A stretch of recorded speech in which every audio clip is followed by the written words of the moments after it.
Okay, so welcome to Sibya I.T with Kuya JT. It is now the 2nd of October 2020 sa atong episode 20. Episode 20 episode 20 na rin sa day.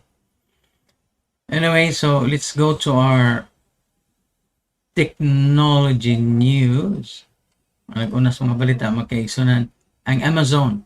Nearly 20,000 workers nasakit sa coronavirus, natakdan sa coronavirus.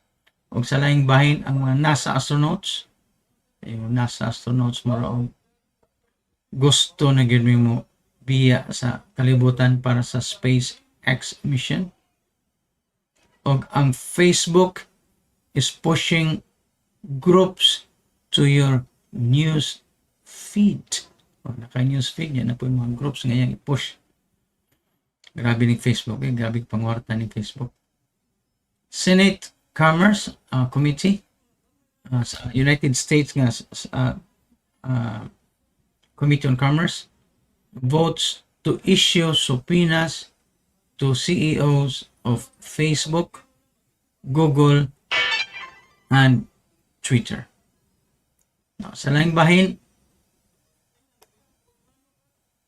so tarang ito ni klaro pa ni itong audio ha. Okay. Sa laing bahin, ang celebrities hand over Instagram accounts to black women for the UK Black History Month. Sa laing bahin, ang Google ditches the super expensive phone race with a 5G Pixel. So, ang kuan di ay ang Google makaigsahan siya. Di na tanang mga mahal 5G atong Pixel pero low ang price. And Facebook will reject advertisements that spread doubt on election results or methods. Sa laing bahin, ang Palantir, the controversial data company, makes its Wall Street debut. Mag-initial public offering siya. And Facebook takes a big step in linking Instagram, Messenger, and WhatsApp. Grabe as Facebook ha. Ang Instagram, ang Messenger, ug ang WhatsApp, iyan ang ikuan. Iyan ang integrate. Laing bahin sa technology news makaigsunan, ang Surface Laptop Go is a cheaper, smaller Microsoft laptop with premium style. Naday cheaper with Microsoft. Mao ni siya. It has a 12.4-inch touchscreen and a $549 starting price. This may be the new go-to budget laptop for learning or working from home. Sa laing mga news makaigsan, ang Chromecast nga nanay kauban nga Chromecast with Google TV is the streaming device's biggest upgrade yet. Okay. And of course, si President Trump and First Lady Ivana Trump in quarantine karon after ang top age niya nga babae nga si Hope Hicks tests positive for the COVID-19 niya. Si Hope Hicks kauban mo nila.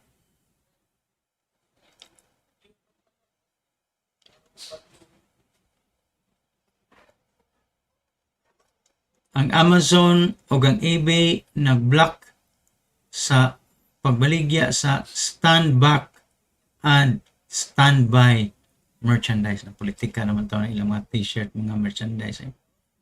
Ang bahin sa Facebook, malware that took over accounts and placed scammy ads a growing risk. Sa matang pa sa Facebook na mga malware, mga take over accounts niya, mga scams ipang butang. Google to pay news publishers $1 billion over the next 3 years. So, sa una, ang Google mo, post sa mas newspaper, web bayad. So, kung kayo mga, kung na kay mahal ba na mag-produce kag news. Tingnan namang kanilang SibyaTV na to. Mingon siguro mga volunteers mi diri ba, it's our time and effort, and it's actually in a way it burdens us in one way or another, pero ato gyud gibuhat para mapadayon nato ang news ninyo. Okay, ang Amazon's Luna Cloud, it's a gaming one. Amazon's Luna Cloud gaming already seems a lot different from Google Stadia.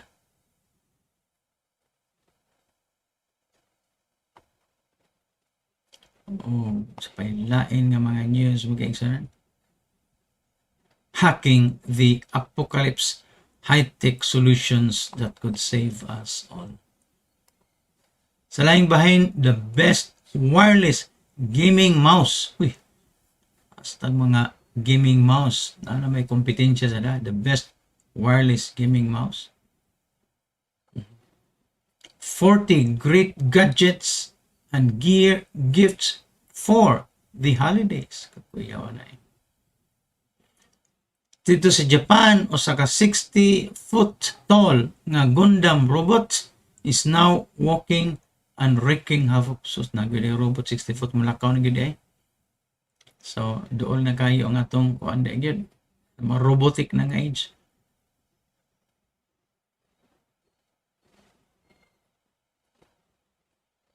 Whoops! Ang US Customs nakadakop og 2,000 kabok counterfeit AirPods that were legit competitors. Sa sabot na. Fake siya, pero ngilngig ang quality. Kanang fake, para ka lang mapalit kag fake nga Louis Vuitton. Klaro kayong fake, pero kanya. Yes, Trump really is banning TikTok and soon. Matod pa sa mga software developers, don't download Apple's iOS version 14 yet. Mga problema na. Now, here's every new gadget that Apple announced at the Time Flies event, and how to watch Apple's Time Flies event and what to expect. And Portland's facial recognition ban explained. So, giban dito ang facial recognition sa Portland, pero malagyan na katong uban nga na ay camera din ha. Mga private persons na camera silang houses mo, agi ka, magkagamit kaya po sila facial recognition.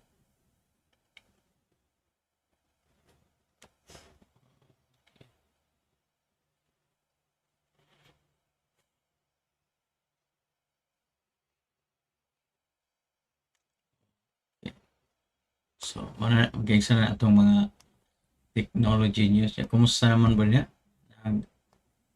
Monitor ba mo? Again, pag-monitor mo sa YouTube. Go to our YouTube channel and subscribe right now. Okay, go to our YouTube channel, please, and subscribe right now sa atong YouTube channel.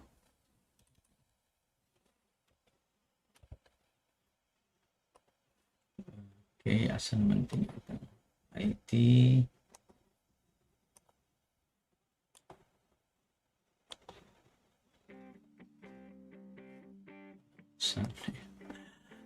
Lima sa title na ito. Ilang ito na usba.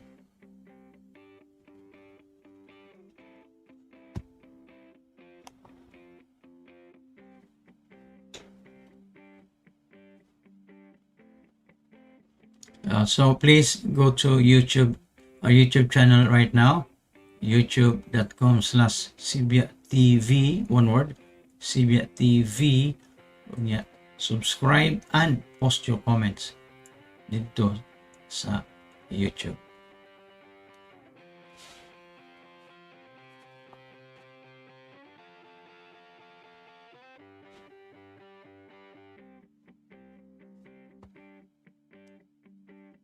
Okay.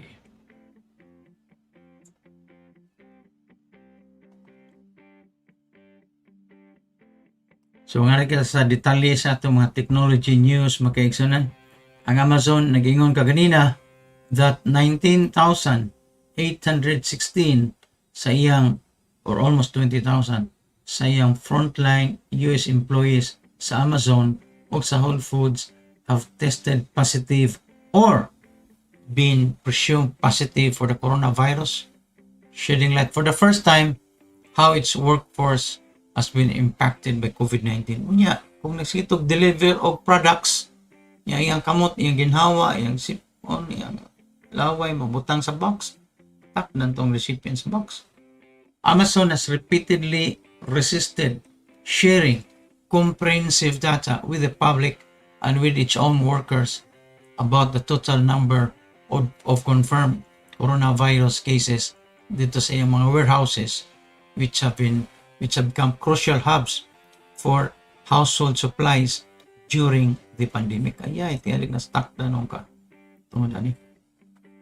Despite numerous confirmed cases sa Amazon warehouses across the country and around the world, the e-commerce giant has downplayed the significance of releasing site or aggregate data, making it difficult to get a clear picture sa overall infections sa tanan niyang mga warehouses. So sa blog post sa Amazon, ang Amazon ningingon nga it did a thorough analysis of data on all 1,372,000 Amazon and Whole Foods Market frontline employees across the US at any one time from March 1 to September 19, 2020. Amazon said then it compared its case rates to the general population during the period. Using reporting from Johns Hopkins University, ang Amazon may claim nga ang number sa employees that tested were presumed to be positive was 42% lower than that expected by that comparison. Ang mga media nangayo og further breakdown sa cases between Whole Foods and Amazon workers to understand how these rates compare with the general population, pero ang Amazon wala. So Dave Clark, Amazon SVP for Global Operations, previously nagingon that the total number of cases isn't particularly useful because it's relative to the size of the building and then the overall community infection rates. The company appears now to be talking to a different position on this matter. Warehouse safety has become an area of intense scrutiny. Grabe, intense scrutiny na lang.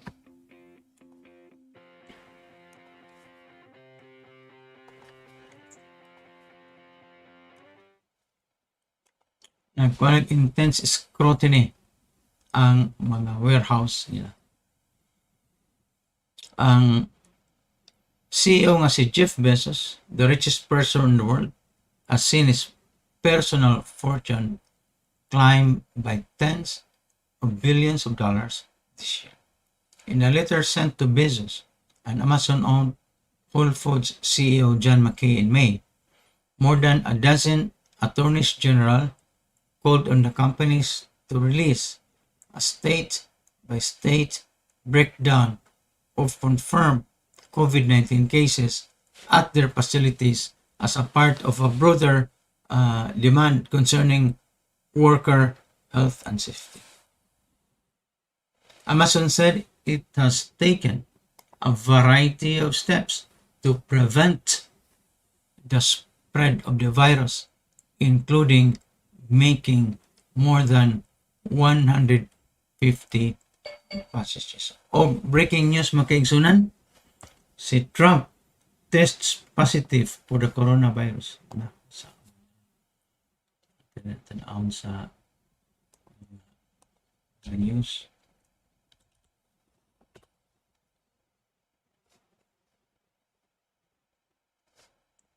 Okay.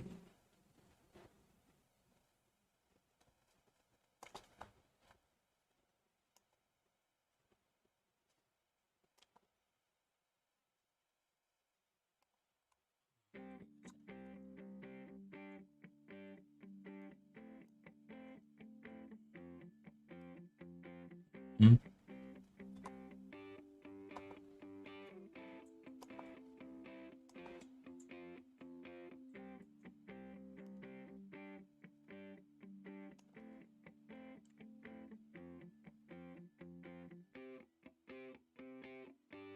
Okay.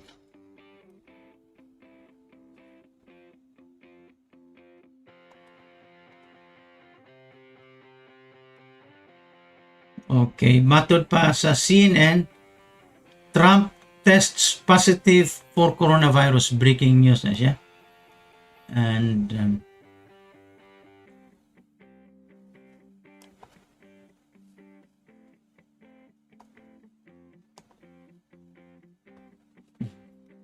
ato ning i-quote ang CNN makaigsunan.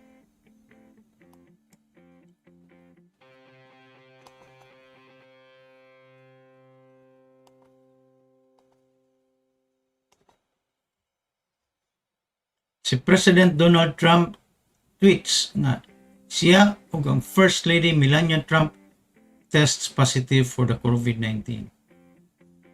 Ano ni ron?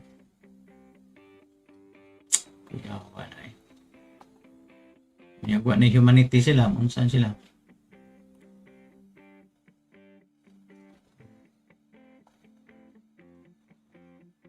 Okay. So, ato na siyang news sa CNN makaigsunan.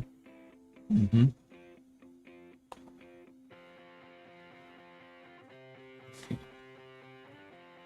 Ato na ito. Dapat na ito.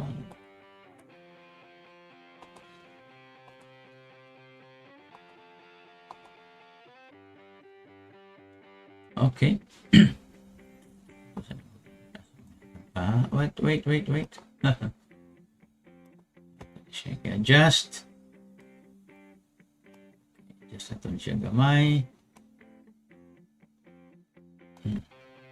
Okay.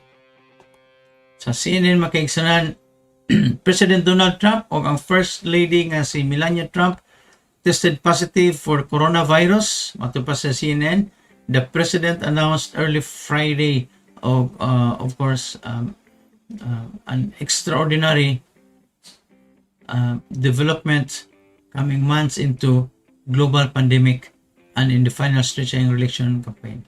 Tonight at Flotos means First Lady of the United States, and I, Photos na siya, P-O-T-U-S, and I tested positive for COVID-19. We will begin our quarantine recovery process immediately. We will get through this together, Trump tweeted shortly before 1 a.m. Friday. O niya, 12 hours man nato, mga 1 p.m. nato diri. In a memo issued to reporters at around 1 a.m. Standard Time or 1 p.m. Philippine Time a few minutes ago, the President's physician, ang Navy Commander nga si Dr. Sean Conley, wrote she received confirmation of the positive tests on Thursday evening. The President and the First Lady, the President and First Lady are both well at this time, and they plan to remain at home within the White House during the convalescence. The White House medical team and I will maintain a vigilant watch, and I appreciate the support provided by some of the country's greatest medical professionals and institutions. Matod pa ni Conley, without elaborating what assistance was being provided to the White House. Rest assured, I expect the President to continue carrying out his duties without disruption while recovering, and I will keep you updated on any further developments. The President had said late Thursday night that he planned to quarantine after one of his closest aides tested positive for the infection. Si Hope Hicks, babae ni Hope Hicks. Hope Hicks has been working so hard even without taking a small break, has just tested positive for COVID-19. Terrible. The First Lady and I are waiting our test results. In the meantime, we will begin our quarantine process. Muna yung gisulti Thursday night, pero 1 a.m. sa Friday night dito, Standard Time, Eastern Standard Time, which is 1 p.m. in the Philippines also. Just a few minutes ago, 30 minutes ago, gi-confirm na positive si Trump. Hicks has traveled with the president multiple times recently, including to the debate in Cleveland on Tuesday, and was seen boarding Marine One along with several other of the president's closest aides nga si Jared Kushner, iyang son-in-law, si Dan Escavino ug si Nicolas Luna, none of whom wore masks on Wednesday as Trump was heading to a campaign rally dito sa Minnesota. She did test positive. Matod pa nila, I just heard about this. She tested positive. She's a hard worker. Lots of masks. She wears masks a lot, but she tested positive. Then I just went out with that test. I'll see. You know, because we spent a lot of time, and the First Lady just went out with a test also. So whether we quarantine or whether we have it, I don't know. Matod pa sa iyang call-in conference sa Fox News program ni Hannity, Sean Hannity. By the way, that was Thursday night. A few hours later, 1 p.m., just 30 minutes ago, Philippine time, sa US time, 30 minutes ago, post na si Trump nga positive silang duha sa First Lady. May problema ron. Unsay may tabo ron.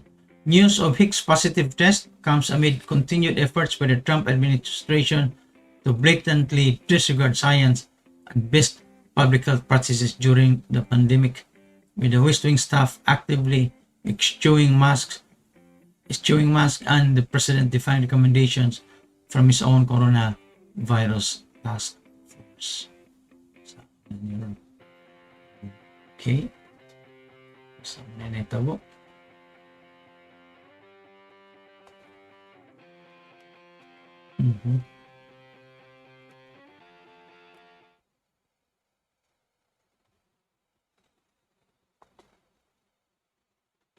So, kuya na.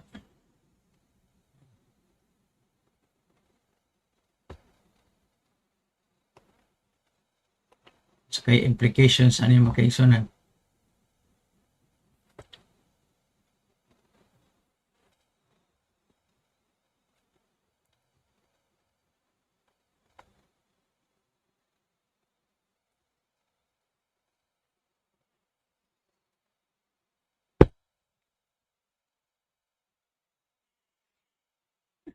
Sorry.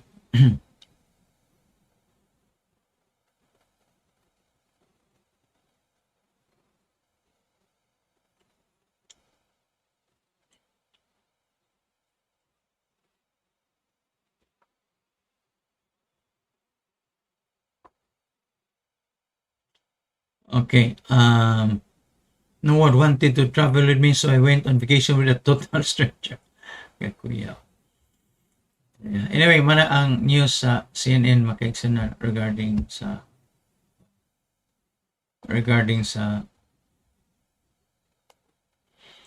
Trump, flash news na nga si Trump yun ako. Okay.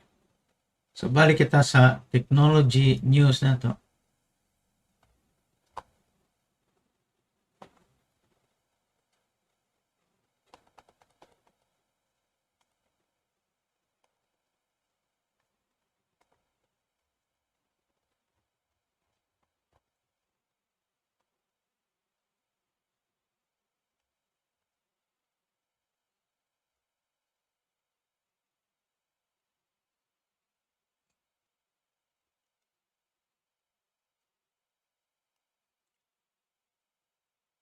Laing bahin ang Atlanta Falcons mogamit og drones, disinfecting drones to sanitize the team's stadium when it welcomes back fans this month. Ang Atlanta's Mercedes-Benz Stadium or MBS is the first professional sports venue to sanitize its area using new technology, the drones. MBS, which is home to the Atlanta Falcons and Atlanta United, partnered with Charlotte-based Lucid Drone Technologies to use its D1 disinfecting drones to sanitize key areas in the area. Nganong di nila ultraviolet? No? The technology has been tested as part of the sanitization process as the arena welcomes fans back for the Falcons' upcoming home game against Carolina Panthers on October 11. The team has not yet announced how many fans will be allowed in for the game, only that fans would be allowed in a limited capacity. The Falcons hosted 500 friends and family members sa September 27 for the team's home game against Chicago Bears, but have not allowed seasoned or ticketed spectators in for its first two home games of the season. Among drones are being used na mo-disinfect sa mga lingkuranan, handrails and glass partitions sa stadium. The drones are being used to disinfect. The use of drones have allowed stadium workers to be redeployed in other areas of the stadium and allow for a 95% reduction in time spent cleaning the ball. Kaya kaning drone, program na siya nimo. Program, hindi na bantayan. Program siya. The stadium is incredibly large, and as we begin to slowly welcome fans back, these drones allow us to maximize the time between games and private events to thoroughly sanitize. Ito na siya. That's good sa technology news na ito, ha?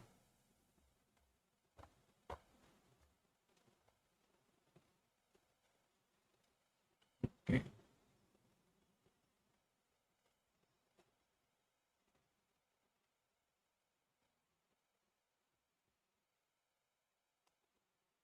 Ang Google makaigsunan, wa na siya mo appeal sa super expensive phone race. Di na sila ng gukod-gukod mahalon.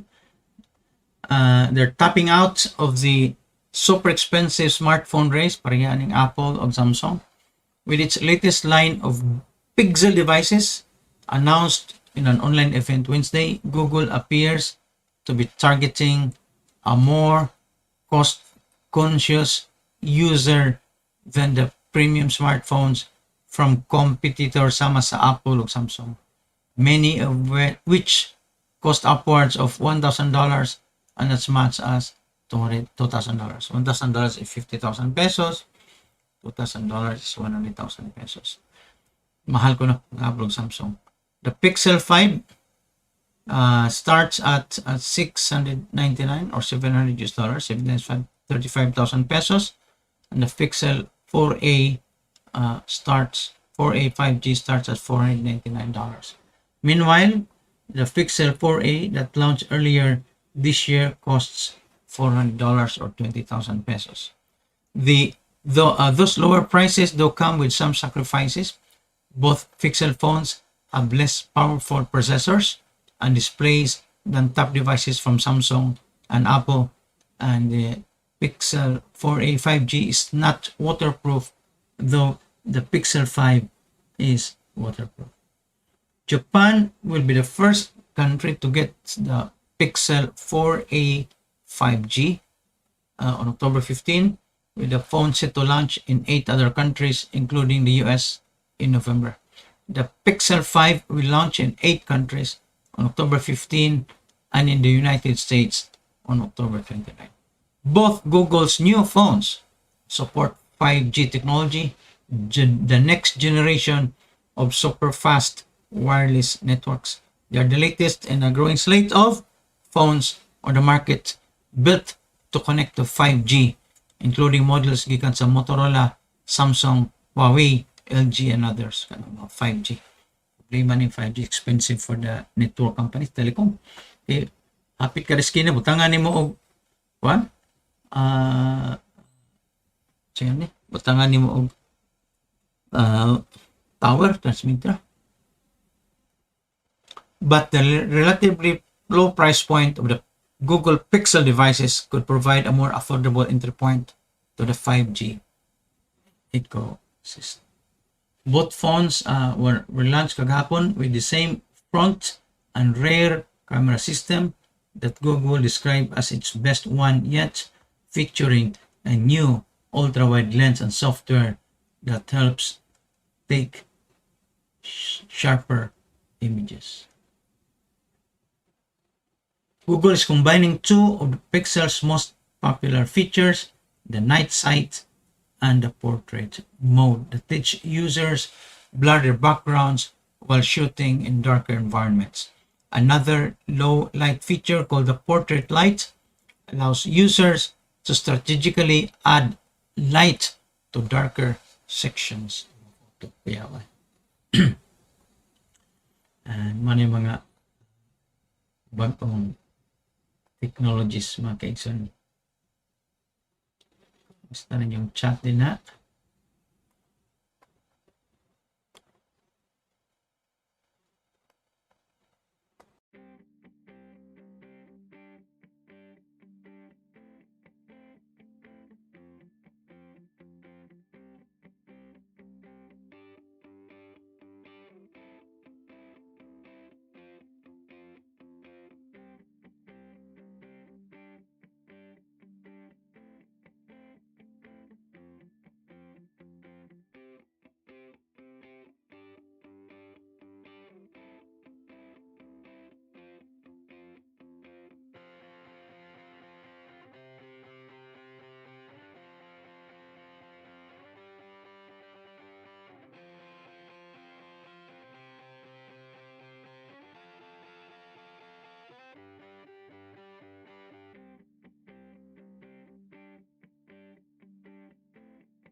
Okay, sa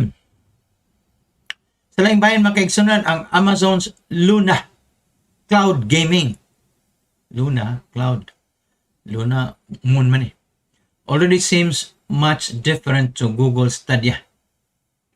It is a bold bet considering that the Xbox Series X and the PS5 are weeks away and the Nintendo Switch is still a hot seller, but it may be a smart bet too.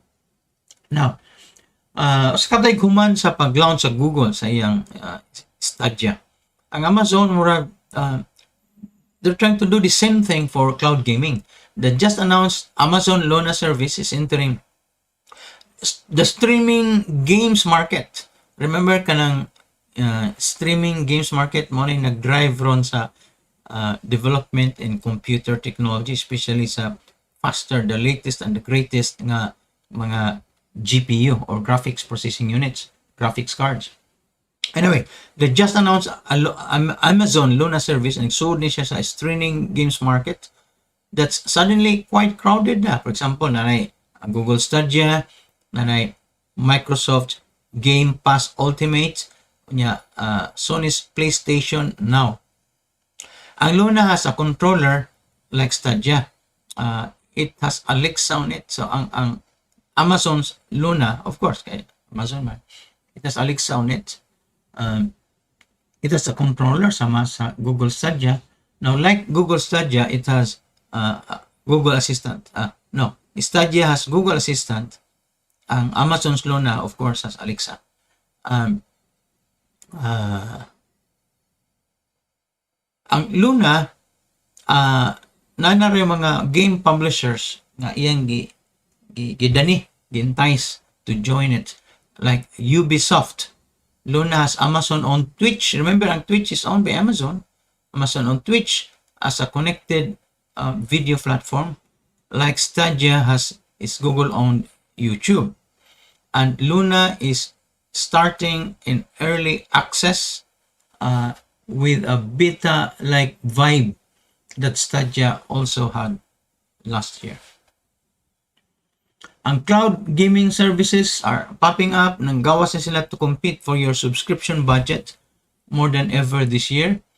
Ano problema na? Kaya pila mo day kag platform imong subscriber. This year, an alternative to hardware-based game consoles. It's a bold bet, especially the brand new Xbox Series 10 and the PlayStation 5 loom over its holiday season, and the Nintendo Switch remains a hot seller. But Amazon's streaming game moves can also be seen as a shift to become an umbrella for services to come. Amazon's approach thus seems to welcome in a few more devices. iOS will work out of the gate through a web app along with Mac, PC, and Fire TV, and with Android coming soon. Now, subscription sa Amazon will cost about $6 a month for the basic package. It is a very different proposition from Google's mostly pay-to-own games. Games from premium partners Amazon Luna, sama sa Ubisoft, will cost extra, but wala pa details. That's only one of the big unanswered questions. Will Luna, as business strategy, will Luna be a place for exclusive games like Apple Arcade? Maybe not. Is it family friendly? Friendly? It depends. Will it play well with existing services? So, sige pangsulti sa mga executives, sa Luna executives, yung sila, ang game sa Ubisoft, they'll work with its membership, will work with the Luna membership platform, tawag ng Uplay, ang Ubisoft games, and that points to Amazon letting their game publishers figure out their own social structures for games on Luna. That also suggests more channels that could be publisher focused. Who knows, maybe an Electronic Arts Play 1. That will be also true for game saves extending beyond Luna. We don't have to do anything formal to announce today. We don't have anything formal to announce today, matod pa nila, but that's something that we're thinking an awful lot about. Matod pa sa ilang director of products, naging anlan. Oh, Oliver Messenger. Yeah. It's not yet a same room multi-device player. Multi-device, multi-location, multiplayer in the same room won't be available at the start for Luna, but it's being looked at. Multiplayer ideas and ambitions are there, but it's up to the publishers. And Luna is not related to the Amazon Prime at all right now, but maybe Amazon Prime members have discounts sa Luna. And 4K resolution and 60 frames per second, grabe yan, will vary on a game by game basis. Ultimately, that comes down to working with the game developers themselves. 4K gaming, nakita namin kung nag 8K nga gaming, sa mga 8K gaming. Atong mata ba, we're not sensitive enough already. Ang additional mo resolution, di na useful na to. Gawas kung i-zoom in ani mo.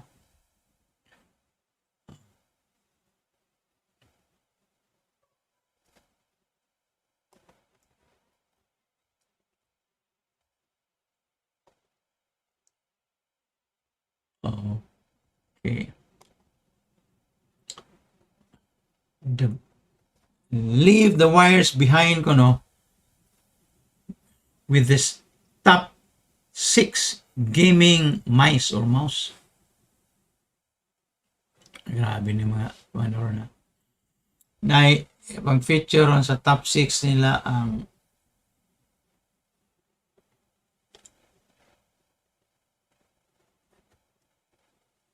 Logitech G502 Lightspeed. Tag $120.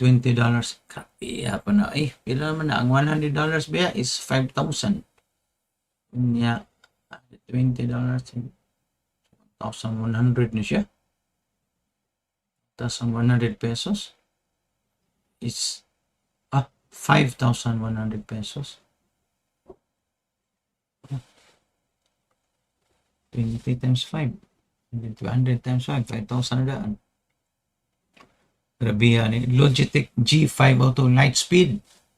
About 5,200 pesos.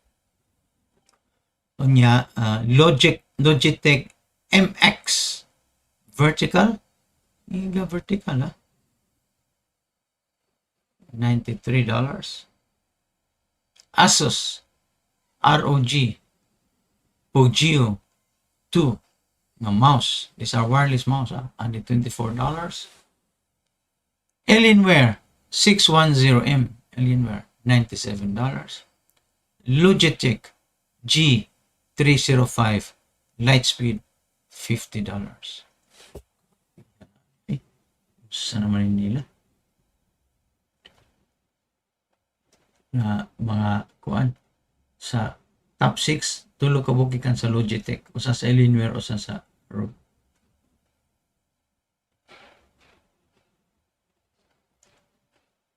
So, ang mga features to consider when you buy a gaming mouse: dots per inch.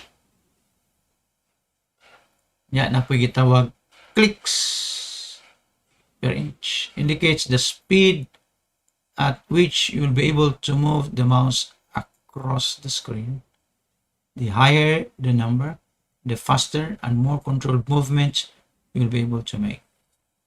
Sensors. There are two types of sensors, the optical and the laser sensor. Optical sensors are most common in cheaper models, but that isn't to say that they're up to snuff.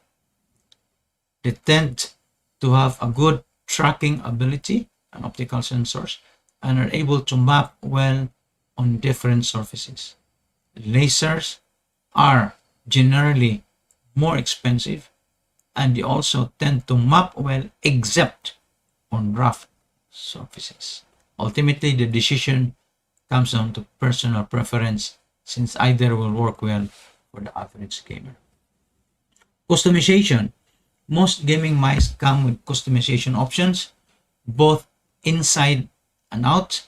Some have extra pieces that you can change out to fit the mouse to your hand better, and some have software that allows you to set specific profiles for the mouse for individual games, such as changing the functions of the buttons and the lighting of the mouse. Best seller so far nila is the Logitech 502 Logitech G502 Lightspeed wireless mouse. Iya sad. Sakit lang tamo sa example ani nga mouse. Saan siya?